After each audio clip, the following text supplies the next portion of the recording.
everybody here tonight, especially on a cold winter night in the middle of February. It's just really great. John did not mention the fact that the pink card is also, it's also a way for our honor students to enter a drawing. At the end of the evening, we'll take all the pink cards up. At our last STAR lecture, we'll be throwing all of them into a stack from the entire year and selecting one person who will get a free trip to Stratford next fall. And Dr. Delta and I are already in planning stages for that, so it should be really great. Good deal of information for next year for the STAR lecture. One more thing logistically, if you have a cell phone, it would be a really good moment to turn the ringer off because we just assume not have this go off during the course of the STAR lecture. At the end of the evening tonight, we'll be picking up all the pink cards. And if you have questions, Dr. Bluhm will be willing to answer some questions. So with that, it is just such a pleasure for me to be able to welcome you tonight. I always ask how many people in the audience are already members of the Honors College. Just curious, raise your hand. A whole bunch of you. If you look around and you see someone whose hand is not raised, it will be a really good time tonight to invite them to give a call or ask them questions if they have questions about the Honors College. I'd love to talk with them. It is just such a pleasure for me tonight to introduce our speaker. You have a really nice introduction in your program, so I'm not going to repeat that. What I am going to do is just tell you a little bit about Minnie. Dr. Bluhm is not only an incredibly valued colleague, she's also a really good friend. She's taught my son in the master's program. She cares about her students tremendously. She has a very deep, rich career in her field. Right now, she teaches in the healthcare administration program, and I believe is teaching both undergraduate and graduate classes. Her devotion to the cause is something to behold. Last Thursday, she called and she said, you know, I have a problem. And I thought, uh-oh, John gets to do the STAR lecture tonight. And then she said, you know, I'm having some really, really severe back problems. And we just decided to hold on until yesterday and then today to see how things are doing.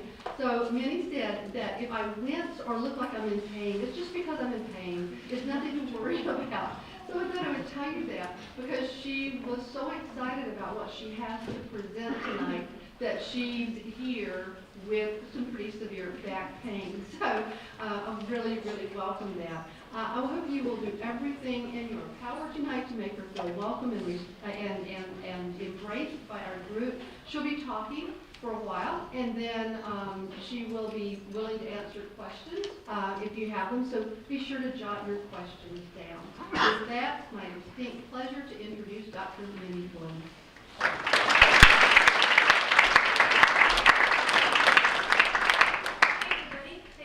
For being here on a cold, cold night, and it's my pleasure to be here to be the speaker in the STAR Lecture series here at Eastern.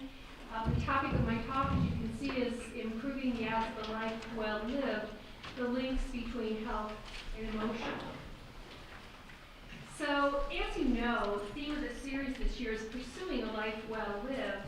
And I think we'd all agree that health and emotions both have significant impacts on attaining this pursuit.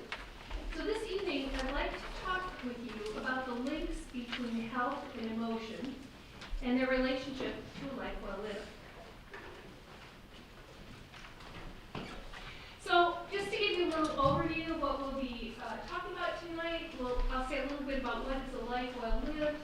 Mostly we'll talk about emotional states, particularly the states of stress and happiness, and then the links between health and emotion.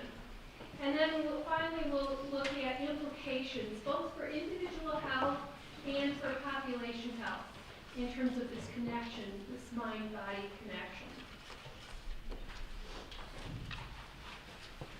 So, what is a life well lived? You've all been going to these lectures now for a while. I heard I'm the fifth one. And I'm sure people have talked about that. So some of the ideas I am drawing on are ideas that come from other scholars or writers or scientists. Mark Twain said, "The fear of death follows from the fear of life. A man who lives fully is prepared to die at any time." Sigmund Freud said love and work are the cornerstones of our humanness. I found out in doing research, we're not exactly sure that Freud said that, but it sounds like something he would have said. And it's attributed to him a lot. Ralph Waldo Emerson says, the purpose of life is not to be happy, it's to be useful, to be honorable, to be compassionate. Have it make some difference that you have lived and lived well. And then Joseph Campbell, who if you don't know, you should get to know. Joseph Campbell says the privilege of a lifetime is being who you are. So taken together, a life well lived seems to include notions of living fully, loving and working, and making a difference in the world in a way that is authentic to who you are. Okay, so a life well lived is a good thing, you say, but what does that have to do with health and emotions? Quite a lot, as it turns out. Our ability to live fully, work and love, make a difference in the world and be true to ourselves is connected to our sense of well-being and purpose, which in turn are connected to aspects of our emotional world, such as stress and happiness. So, next I'd like to turn our attention to two emotional states, stress and happiness, and their relationship to health and well-being. So, there's a terrific book I've been reading called Why Zebras Don't Get Ulcers. Anybody ever see that book or read it? If you're not a real natural science person, but you want to know something about it and you want an easy read to do it, this is a great book to do that. In that book, Robert Sapolsky says this about the connection between emotions, in particular stress, and health. We have come to recognize the vastly complex intertwining of our biology and our emotions, the endless ways in which our personalities, feelings, and thoughts both reflect and influence events in our bodies. Stress can make us sick. And a critical shift in medicine has been the recognition that many damaging diseases of slow accumulation can be either caused or made far worse by stress. And I'm showing you this by way of saying that these connections are now grounded in science. They're not sort of touchy-feely, kumbaya kinds of things, although the world maybe could do with a little more kumbaya, in my opinion. But in fact, this is science now, and in the field of public health, which is my field, this is a burgeoning and growing field, these mind-body connections. So if we look at stress and we think, well, what is stress? Let's think of stress just for the moment as the opposite of happiness. So the National Institute of Mental Health says stress is a state of mental or emotional strain or tension resulting from adverse or demanding circumstances. Okay, so we all sort of get that. And then there are stressors, which are the things that trigger a stress response. These can be a myriad of things, positive or negative change. Doesn't necessarily have to be bad, but change often is a trigger to a stressor. It can be acute or chronic. Everybody know what acute or chronic is? If you don't, I'll say it. Acute is the thing that happens once and goes away. Chronic is the thing that continues and seems to go on and is a long-term issue. So these stressors can be short-lived or long-term. They can be real or perceived. So a real stressor might be your tank is on E and you don't have any money and you have a long way to go. That's a real stressor. A perceived stressor is, I wonder if it's going to rain tomorrow. And oh my gosh, if it rains, I don't know what I'm going to do because I don't like driving in the rain and I've got to drive far. And it's perceived stress. You don't know what's going to happen or not. But your body reacts to it the same way, real or perceived. And triggers can be mild, major, or extreme. Little things like you're on the way home and you're thinking, I cannot believe what she said about me. How dare she, Or it can be something major, perhaps an illness, or issue with a relationship or something very extreme, things like a trauma, being in a war zone, those kinds of things. So all different kinds of triggers. So what does your body do when it's stressed? Well, it does all kinds of things. It really kicks into action. Sometimes it kicks into action, sometimes it shuts down. And I am not a natural scientist, so I won't go into all the scientific details with you, but I can tell you there are hormone secretions that both start and stop. Your nervous system, some parts of your nervous system start, some parts stop. There's rapid mobilization of fat, glucose, and protein into your body and your bloodstream, and you begin to inhibit energy storage, because remember, this stress response is part of it's designed to respond to a physical stressor. Think about our evolution, and think about being out on the African savanna where you have to, a lion is chasing you. That's what your stress response is designed to help you manage. So you are mobilizing a lot of reserves to deal with your stressor.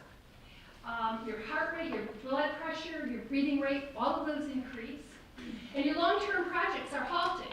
Think of it as, you're in an emergency situation. It's probably not a good time to start having something to eat and digesting it. You don't need to worry about growth. You just need to get out of there and get out of your stress situation. Your reproduction systems can be slowed or stopped. Another thing that happens is your sense of pain can be blunted, your perception of pain. Think about people soldiers in battle often, who have sustained severe wounds that are very traumatizing and life-threatening. And often they will tell you, I didn't feel a thing, or they'll sort of feel themselves and realize there's blood there, but there's no pain. So your sense of pain is blunted. That's an adaptive function, because your body's kicking into this stress response so that you can be protected from the acute physical stressor you're encountering. You also get shifts in cognitive and sensory skills. So your cognition and your memory, those things sharpen really fast and short term, but they do to kind of get you through a crisis. So these are all useful adaptations in terms of having a stress response, right? So why would stress make us sick? Because we need these things, right? Well, it turns out that the stress response itself isn't the problem. The problem is chronic or repeated stressors. So, as I said, our stress response is designed for acute physical threats. But it turns out when you repeatedly turn on the stress response and you can't turn it off, it's a problem. It's a real problem for your body. The stress response is a costly way to adapt to stress. Think of it like, when you're investing in something, and you are, instead of investing in the repair and maintenance, all the energy goes to mobilization. What that means is all the things that your body does to repair and maintain itself, that all gets put on hold, or a good deal of it does, while you're kind of mobilizing to adapt to this acute stressor. And that's a bad thing for your body, and stress-related diseases can emerge as a result. So potential health consequences can involve things like cardiovascular disease, diabetes, decreased immune function, and many, many more. Those are just a few that I picked out because they are diseases of public health significance, and they're serious issues in the United States. And so I thought we would talk a little bit about those. So let's look at cardiovascular, let's look at chronic disease, chronic stress and cardiovascular disease. So it turns out chronic stress, that's, you turn on the stress response and you don't turn it off, or you keep turning it on and off, okay? And all those things that I mentioned are all happening in your body, stopping and starting, and hormones are secreting and stopping, and all this kind of thing.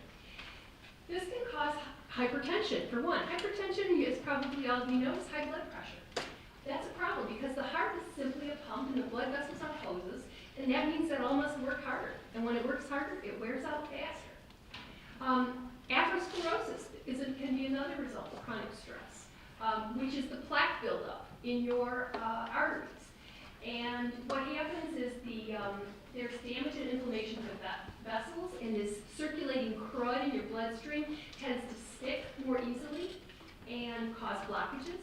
That's a problem. Sudden cardiac death it's interesting because it often hits during a stressor. And we know that strong negative emotion within 2 hours of an event, of an upsetting event, doubles your risk of MI, which MI is myocardial infarction. So those things are really serious issues, and chronic stress is a contributor. Another really interesting thing, I think, is that purely social stress contributes to cardiovascular disease. And I'll give you an example of what I mean. There are studies of monkeys living together, and newborn monkeys, and they live together and they grow up together, and they develop a social hierarchy. Whenever you see the word social, think about relationships with other people, relationships with organizations you relate to. Social is about relationships, okay? So these monkeys are relating to each other, but they develop very quickly a social hierarchy. And as it turns out, the guy at the top of the pack has a lot less cardiovascular disease than the monkeys in the bottom rung of the social structure. And the same is true for humans. It's one of the most robust findings in social science that people in lower socioeconomic groups have more disease and death than do people at every higher rung above them. And it works just like a ladder. So if you're the top guy, you have the least disease and mortality of all, but if you're one below, you have a little bit less, and if you're the one below that, you have, and so it works just like it's a really clear gradient, and it's a very robust finding that social stress affects our health and our mortality. Well, why is this important? It's important because heart disease is the leading cause of death in the United States. There are over 600,000 deaths. There are over 720,000 heart attacks a year, and about 500,000 or so of them are new. Another 200 or so are second heart attacks. Stroke is also the fourth leading cause of death in the U.S. So if we know that stress has an effect on some of these aspects of cardiovascular disease, these are great places to intervene. What we call in public health, do interventions of public health significance. So we know what to do about a particular disease, or we know something we can do, or an area we can target. Stress and diabetes I want to say a word about, because diabetes is at epidemic proportions in the United States and actually worldwide. So both physical and emotional stress, as it turns out, cause hormones to circulate in your body that raise blood sugar levels. Your insulin response is less efficient. And when you have sustained elevated glucose levels, diabetes can result. If you don't know anybody who has diabetes or advanced diabetes, it's not just, you've got to be careful about your diet and you're living with elevated sugar. It greatly increases your risk of cardiovascular disease. It can result in blindness, kidney damage, nerve damage, amputations. It is something you don't want to, a road you don't want to go down. So it's important to think about what the stress-related impact is on something like your blood sugar. And it's important because in the United States, we have 29 million people with diabetes. And this stress response can either trigger the diabetes or make it worse. We have another 1.7 million new cases of diabetes every year. About 86 million people 20 years and older have pre-diabetes, which means they don't change their lifestyle and their habits, they're headed for diabetes. And it is the underlying cause for about 234,000 deaths in the United States. So again, if stress is a mechanism we can use to intervene in terms of diabetes prevention or treating it, helping to treat it once it happens, that's a very important public health initiative. So if we look at immunity, stress, and disease, well, stress, both, again, physical and psychological, it suppresses the immune system. We know that. And the formation and circulation of lymphocytes and antibodies and other things that protect you get compromised. At first, when you have a stress response, your immune system is enhanced. But over time, with chronic stress, those levels come back down, and they don't just come back down to where they were, they come back down below the baseline you have. And so you are more susceptible to all kinds of things. A lot of research has been done on colds and how easily people get colds when they are under stress. Not only is it easier to get a cold, it's tougher to fight it off. And you probably have all experienced that during the end of the semester, exam time, probably in the winter especially. You're coming down with crud like crazy because you're stressed and your reserves are down and your immune system isn't working as well as it ought to be. I just wanted to note cancer there because people have questioned the relationship between stress and cancer. The data we have is really inconclusive about that, but what is interesting is that in a study of women with breast cancer, when they were asked what they thought contributed to their breast cancer, the causes of breast cancer, there was a very high response rate that said stress. And I think it's an interesting response and something that may be pursued. So stress and other conditions, and as I said, there are many, many other conditions that are prompted or triggered or made worse by stress, but certainly memory issues are related to stress. Your stress response in terms of your memory is like this inverse U-shaped curve. So the curve of the U goes at the top, which means your response to stress goes, your memory gets better for a short term, but then it drops off pretty fast after that. Sleep is both a cause and a consequence of stress, and not getting good night's sleep is a really difficult thing for your body. It doesn't just mean you're tired during the day. It's long term, that's real wear and tear on your body. Gastrointestinal disturbances, everybody knows about an upset stomach or an upset GI system in response to stress, but there can be more serious things with chronic stress over time. And of course, depression. Stress can be a contributing factor to depression. So, what's to be done? This must all sound very depressing. Very stressful to hear all this, isn't it? But there is good news, and I'm getting to the good news. So, one of the pieces of good news is that there are modulators of the stress response. That means you can change it. We're not stuck with this response, okay?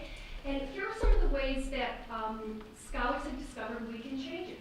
When we have control over a situation, when we can predict something, when we have outlets for frustrations, healthy outlets, like walking, talking to a friend, somebody in the family, somebody who will loan you money, those kinds of things. And social support, a network of people and places where you feel like you belong, you don't feel like an outsider. Those can all modulate the stress response in a positive way. And there's more good news. You have a lot to say about the impact of stress and happiness on your life. And I put this quote in here by Viktor Frankl. He wrote, as many of you probably know, Man's Search for Meaning. If you haven't read that book, you ought to read it. You ought not to leave college without having read that book. He was a survivor of the Holocaust and was imprisoned in a concentration camp. And when he left that camp, he just wanted to understand how some people survived and others did not. And this is one of the things he says. Everything can be taken from a man but one thing, the last of the human freedoms, to choose one's attitude in any given set of circumstances, to choose one's own way. And to my mind, that's a hallmark of a life well lived. And it's empowering because he is not speaking in platitudes. He knows where other is. He was in a very traumatic and difficult set of circumstances, and yet he can come out and he can say